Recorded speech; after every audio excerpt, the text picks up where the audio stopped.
आपका? विनोद प्रभाकर। विनोद जी, जिस तरीके से आपने अभी खबर पढ़ी होगी और आपको पता भी चला होगा, रूस और ईरान के बीच में युद्ध हुआ और युद्ध इस समय ज़्यादा गहरा हो चुका है, बमबारी चालू हो चुकी जी है। जी जी आपका सुनने में आ रहा है आपका बेटा गया हुआ है वहाँ MBBS की पढ़ाई जी करने। जी जी। जैसे ही आपको ये खबर पता चली तो किस तरीके की दहशत है आप में, मम्मी में किस तरीके की दहशत है देखो? देखिए, पिता के मुकाबले मम्मियों में दहशत बहुत ज़्यादा होती है, और उन्होंने मेरे ख्याल से खाना भी नहीं खाया अभी तक, तो सुनने के बाद में। तो और क्या मानते हैं जिस तरीके से युद्ध हो रहा है, आपने किसी प्रशासन से अपने बेटे को यहाँ मेरठ में बुलाने की कोई परमिशन कराई हो या कोई गुहार लगाई हो, बेटे से बात हुई होगी तो देखिए, क्या बात हुई? न्यूज़ के बहाने से खबर पहुंची है, न्यूज़ के द्वारा।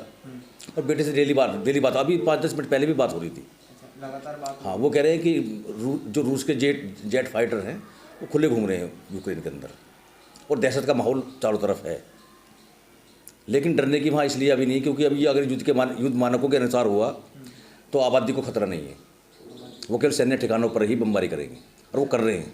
सुनने में ये भी आया है जिस हॉस्टल में बच्चों को रखा गया है, मेरठ के बच्चों को रखा गया है, उसी के ऊपर से रूस के विमान लगातार घूम रहे हैं, बमबारी कर रहे हैं। ये पता चला है कि मतलब हर शहर में ही जो रूस के जेट फाइटर हैं वो आवाजाही कर रहे हैं। किस तरीके की दहशत है इसमें? दहशत है, वो पूरी दहशत है उनको।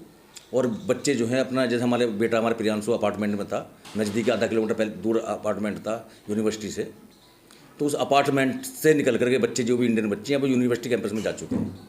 तो जिस तरीके से जब युद्ध शुरू हुआ था तो सभी बच्चे अपने देश में वापस आना चाहते थे, लेकिन एयरपोर्ट खाली करा दिया गया, सभी फ्लाइट अभी 25 तारीख का टिकट था उसका भी, जी। तो लेकिन अब एयरपोर्ट भी खाली करा दिए गए हैं, और कीव पर भी दहशत का माहौल है। जाम लगा पड़ा पूरी कीव में, लोग घर से बाहर भाग रहे हैं, लोग घरों को छोड़ करके भाग रहे हैं, दूर दूर के इलाके में जाना चाह रहे हैं, जो यूक्रेन के ही लोग हैं। तो किस तरीके से बेटे की मम्मी को आप समझा रहे हैं, किस तरीके से वो उनको समझा रहे हैं कि ऐसा कुछ नहीं होगा, क्योंकि अगर बाई चांस हुआ भी, कुछ भी हुआ, तो सैन्य ठिकानों पर हमला होगा, और सैन्य ठिकानों पर अगर हमला हुआ तो 2 या 3 दिन में रूस के कब्जे में आ जाएगा। तो अब तो हम ये कह रहे हैं कि भाई ठीक है, बच्चा लेने गया था डिग्री यूक्रेन की, रूस की लेकर आ जाएगा, इससे ज़्यादा कुछ नहीं होना। कहीं ना कहीं डर पैदा है? डर तो है, डर तो रहेगा अंदर। लगातार बात हो रही है? लगातार बात हो रही है, डर रहेगा। और ये भी हो सकता है कि अभी तो नेट चालू है, नेट पे बात हो जा रही है, इस पर क्या बोलते हैं, बात हो रही है अभी ऑनलाइन, लेकिन बाद में हो सकता है कि वो बंदी हो जाए, बातचीत का सिलसिला खत्म हो जाए। जी जी, आपने जिस तरीके से बताया अभी कॉलिंग के थ्रू बात हो रही है, अगर मान के चलिए वहाँ नेटवर्क प्रॉब्लम हो जाए या कुछ भी हो जाए, बात नहीं होती आपके बच्चे से, तो किस तरीके की दहशत होगी, किस तरीके से आप प्रयास करेंगे बच्चे? वो उन्होंने पहले ही बता दिया गया है कि सभी बच्चे अपने पेरेंट्स को बोल दें घर पे कि नेटवर्क इशू भी हो सकता है और ये बंद भी हो सकता है। हो सकता है कि आपकी पेरेंट्स ये सोचें कि अब बात नहीं हो पा रही तो कुछ हो गया, कि वो पहले ही बता दें कि ये अपनी सुरक्षा के हिसाब से कोई भी देश जो है उसको, ताकि अफवाह ना फैले, पैनिक ना हो जनता में। वो तो वहाँ लड़के की सुरक्षा को लेकर अगर मैं बात करूँ तो सुरक्षा को लेकर क्या व्यवस्था की गई है? क्या यूनिवर्सिटी की तरफ से व्यवस्था की गई? केवल यूनिवर्सिटी की तरफ, यूनिवर्सिटी के जो थे अधिकारी लोग जो थे, उन्होंने उनको बुलाया वहाँ पर। उन्होंने बुलाया है या बच्चे इकट्ठे होकर के गए हैं, वो तो ये तो जानकारी नहीं है, लेकिन वो इस समय यूनिवर्सिटी कैंपस में हैं सभी बच्चे, जो भी इंडियन बच्चे हैं। यानी कि सुरक्षा जो है यूनिवर्सिटी के कैंपस में हमारे देश की तरफ से कहीं कोई भी कदम नहीं उठाया गया है, और ये बहुत बड़े दुख की बात है कि जिस देश के 25,000 बच्चे विदेश में पढ़ाई के लिए गए हुए हों, और उस देश के कर्णधार केवल अपनी चुनाव रैलियों में ही जा करके वो बोलते हैं कि यूक्रेन में ये होगा, यूक्रेन में शांति लोग इस तरह की बातें कर रहे हैं।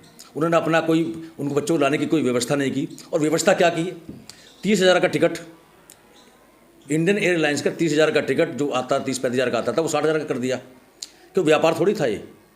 जिन बच्चों को फ्री में लाना चाहिए था, जिन बच्चों को निःशुल्क सेवा देनी चाहिए थी, 60,000 का टिकट कर दिया गया। कोई बहुत बड़े रईसों के बच्चे थोड़ी पढ़ते हैं यूक्रेन में। अगर 30,000 का टिकट है, अगर कोई भेज रहा है तो अपनी आमदनी का एक छोटा सा हिस्सा बचा करके बाकी बच्चे पर खर्च कर रहा है, और उसी के लिए टिकट 30,000 का 60,000 का टिकट कर दिया गया। तो ये तो पचने वाली बात नहीं है ना। तो क्या मांग करते हैं सरकार से आप? सरकार से मुझे कोई मांग नहीं करनी है, सरकार किसी को दे भी नहीं सकती है। सरकार क्या देगी? जो सरकार अपने बच्चों को लाने की व्यवस्था नहीं कर सकती, 25,000 बच्चों को, जो सरकार 30,000 का टिकट 60,000 में दे रही है, उससे क्या मांग करेंगे हम? और वो क्या दे सकती है हमें?